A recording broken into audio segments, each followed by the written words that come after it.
Hello. Hello, everybody. Welcome back to what is another real big adventure. Oh, yeah. And where are we going today? Well, today we are actually going to be covering a trip I took like a year and a little bit ago to Taiwan.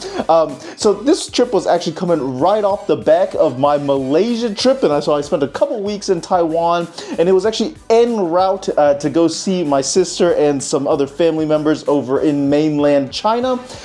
So I couldn't really go all that balls to the wall on this trip. You know, I was already a little exhausted, coming off of Malaysia there, and then a busy trip planned in China as well. So it was a little bit of a more relaxed trip, and I actually wasn't all that pleased with how much I recorded. That's why I've been a little bit lazy to edit this video, to say the very least. But I figure let's push this one out anyway now, a year and a half later. Another important part of this trip is that it was actually a solo trip over there for the couple weeks, and I don't dislike solo traveling, but I certainly do not really enjoy solo traveling. I find that I have a lot of motivation issues when I solo travel, and what I mean by that is like I simply just don't care what I see and what I don't see, and I was hoping that recording was going to help with that, which it kind of does. It makes you have a little bit more motivation to want to go run around here and there, but no, I even have troubles getting out of bed sometimes when I'm solo traveling. I'm like, you know what, I'd rather be sleeping. Probably not a great thing. So anyway, getting all the excuses for why I have absolutely just like no footage whatsoever of half the things that I did out of the way,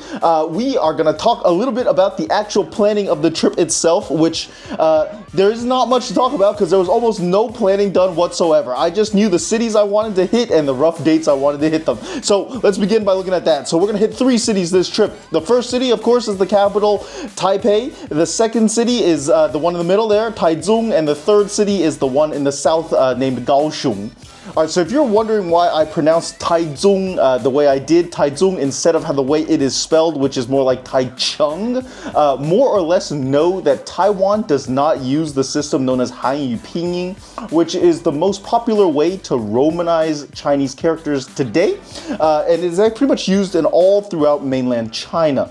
So you'll actually see this with all sorts of famous Taiwanese cities, the most famous, of course, being Taipei, which in Chinese is pronounced Taipei, which is spelled with a B in the modern pinyin system. And so let's take a look as to why some of these cities may be named, or spelled rather, just a little bit different to how they're actually pronounced in our modern languages. So pinyin was actually standardized and adopted in mainland China in around the 1950s. I think pinyin is much older, but that's the system that mainland China ended up choosing to use and teaching and everything like this. However, prior to pinyin being the sort of the big standard, there were a million different ways of Romanizing Chinese characters.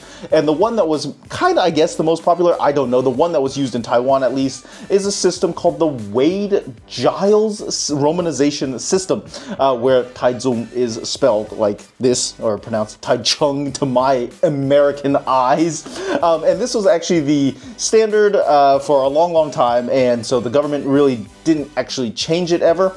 But in 2009, the Taiwanese government officially adopted pinyin for use in official government papers, and that is now my understanding that the country has very slowly begun changing signage and other things to pinyin, but I don't believe that it is actually required by any means to use pinyin by the Taiwanese government.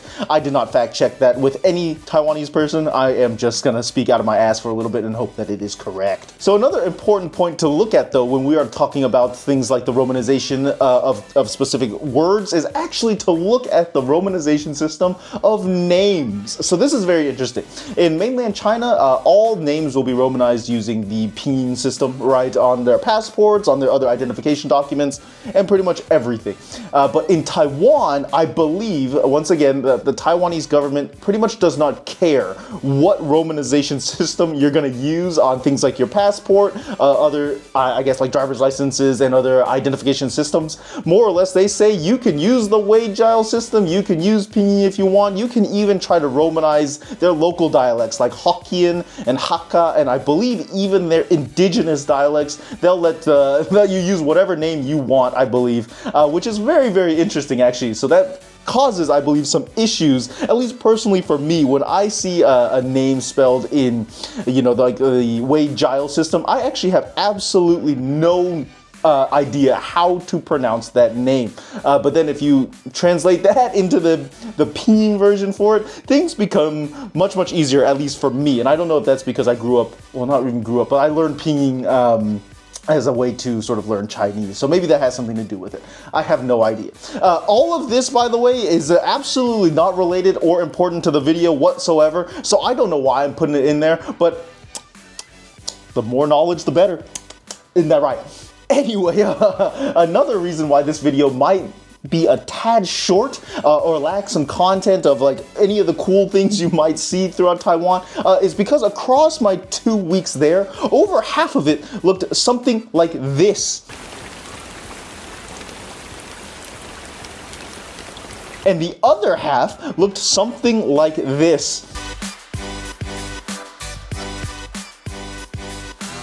Anyway, so here's what I'm gonna do to start off the video. I'm gonna throw it right back to old Don at the beginning of the trip in Taipei. All right, so par for the course for me. I'm here in Taipei, Taiwan, and I'm the weirdo talking to a camera in a park right now. But, you know, par for the course, as I said, I have done absolutely no research on what to do in Taiwan until after landing here last night, which is how you know I'm just the best planner around, right? And then so I have been told by one person on the internet that this place is an incredible hike in the city of like some 600 steps where you can see like the famous Taipei 101 and stuff. So let's go. Past Dawn apparently never wanted to elaborate as to what this hike actually was, so I guess it's my job now to do that for you. So this mountain was called Xiangsang, which just more or less translates to Elephant Mountain, and apparently it's because it looks like an elephant, well, here's a picture of it. If you can see it, let me know, or maybe I'm just stupid. I don't know. Anyway, the actual main reason why anybody comes here is, like I said earlier, to see the Taipei 101 building, which you can pretty much see along the hike at any point where there's an opening in the trees. And, you know, since I'm just the biggest genius in the world, I decided that on this massively hot day to show up to this hike at exactly 1 p.m. Because my mindset is, how bad could this be? And you'll soon see how that ended up turning out. Alright, we're starting now. It's been a bit. I see like no people. Probably has something to do with it being the hottest part of the day. And I'm so smart I came at that time.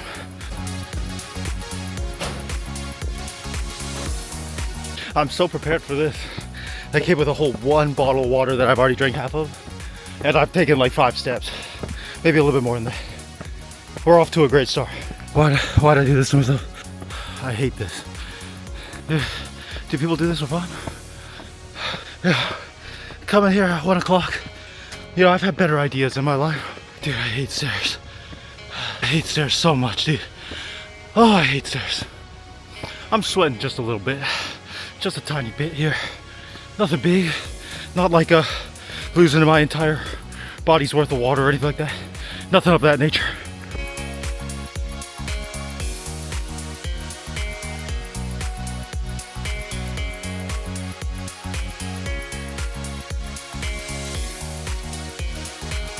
How pretty. This is just halfway. I'm just gonna sign my will right now.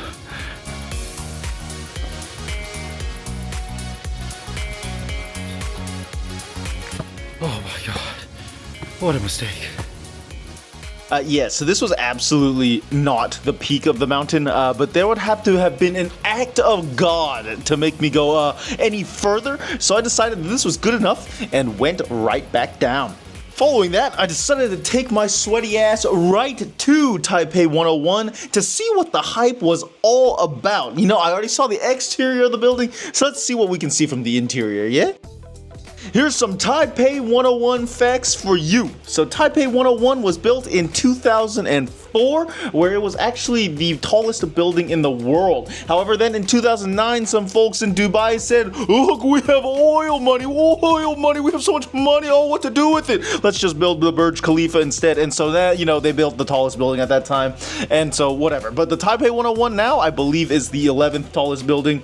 And it is sitting at a massive 508 meters. And can you guess how many floors a Taipei 101 has?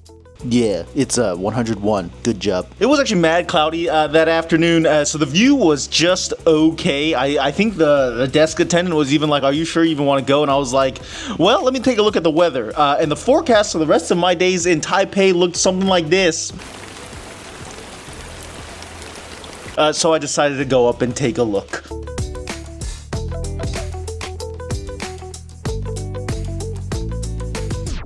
Anyway, so here's the view, but actually the coolest part of Taipei 101 is this massive ball thing that you're seeing on your screen right now, which actually is called a tuned mass damper. Since Taiwan is so prone to earthquakes and typhoons and all these other things, engineers had to come up with a way to prevent the building from simply falling over during one of these events because it's so damn tall.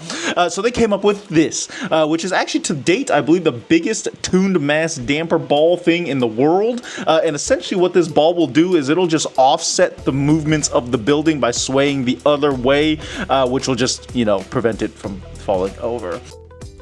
Remember earlier when I said that the rest of my days in Taipei looked something like this? That was about 15 seconds ago.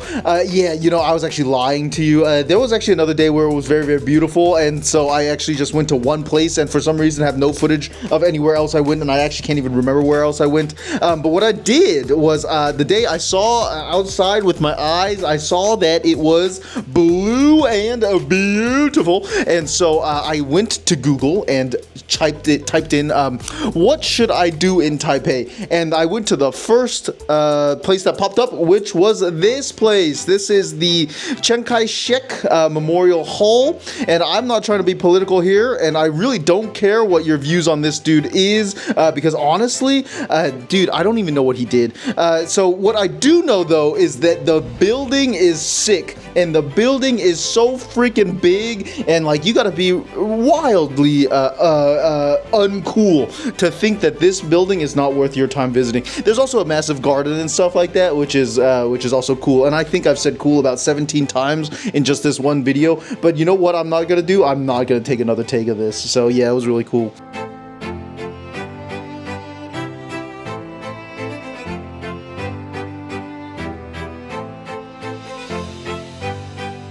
So it took a while to walk around this memorial. I believe there's also a theater and some other national things over here. I don't know, but I did run into the changing of the guard though, which it looks like the changing of the guard literally anywhere else you can see the changing of the guard. Am I gonna do another take because I messed that up? No, I really can't be bothered at this point.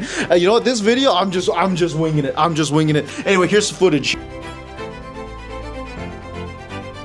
So one thing that isn't political, that is actually kind of cool in my opinion, that I can probably talk about while showing some footage of this place, actually has to do with this guy's name. So back in my history classes, I always heard this guy referred to as Chiang Kai-shek, which is the English name also on the memorial here, right?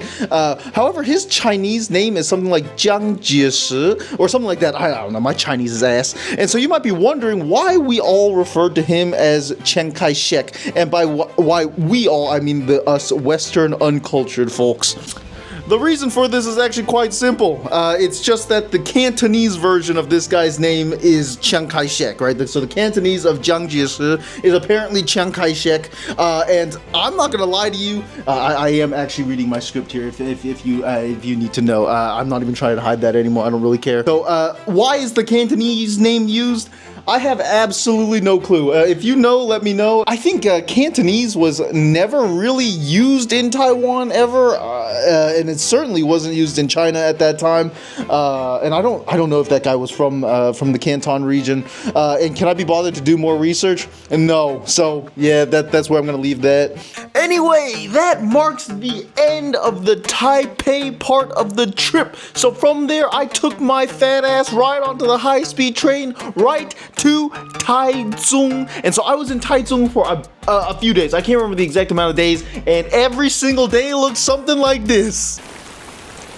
So I stayed inside and played Expedition 33 about every single day. So after the like 3 days of rain, I got my fat ass right back onto the high-speed train and head to our final destination, which is Kaohsiung. So Kaohsiung is home to one of the, actually not one of the, it is the biggest port and busiest port in all of Taiwan. And so it was very interesting though, this city. When I was walking up and down the streets of Taipei versus the streets of Kaohsiung, even including the streets of Taichung, it felt like Kaohsiung was way more modern in almost every single way. And in general, for me, that made it a lot more enjoyable to be in.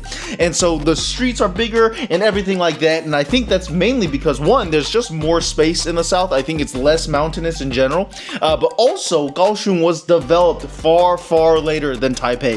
I believe that Kaohsiung was developed sometime in the late 1990s or mid 1990s or something like that, which is already far, far, far, far later than Taipei was. So there are a bunch of touristy spots in Kaohsiung, but one of the main ones is the Dragon and Tiger Pagoda, which is named this because there is a dragon and tiger pagoda. I am not religious, so I'm not entirely sure what the religious connotations of this place are, and honestly, the Wikipedia page has maybe one paragraph on this entire place, and my thirst for knowledge of this place does not really extend beyond first link Google results, so that's just where I'm gonna leave that.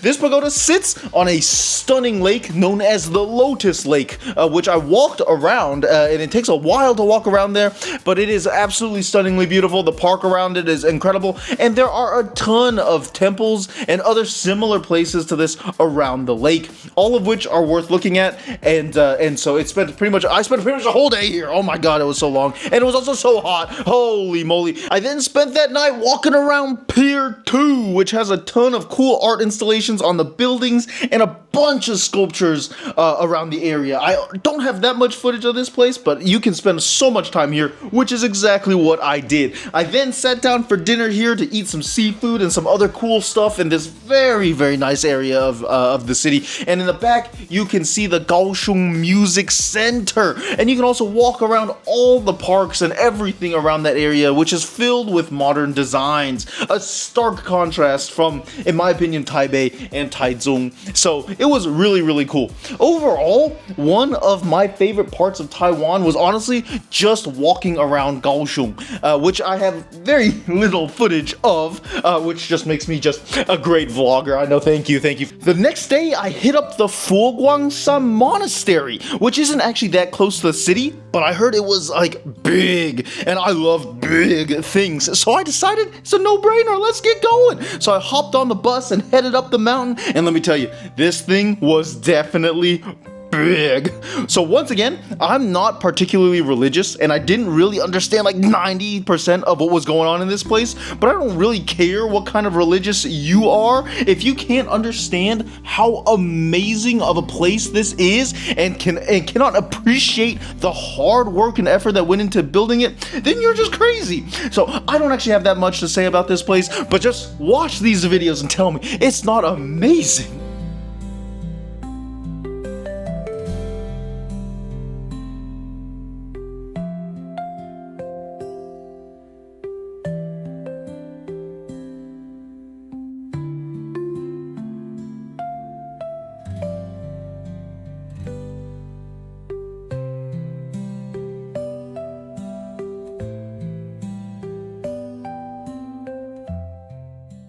The last place I visited on this little trip was to Qijing Island, which is one of my highlights of the trip. Honestly, there's nothing fancy about this island. It isn't even that far away from the city. Actually, it literally is in the city. It's like a 1-minute ferry away from, like, it's I don't know, here's the map, you can see it. It's literally in the city. But anyway, but the point here is that it is exactly what I was looking for at the end of a trip. this place is extremely peaceful. It's a beautiful strip of land where you can just rent a bike and go everywhere. So I biked up and down the whole island, drank a bunch of alcohol, watched the sunset, and then went home. And honestly, what a great way to spend the day. I don't have much to say, so here's just some footage of everything that I did, and it was awesome.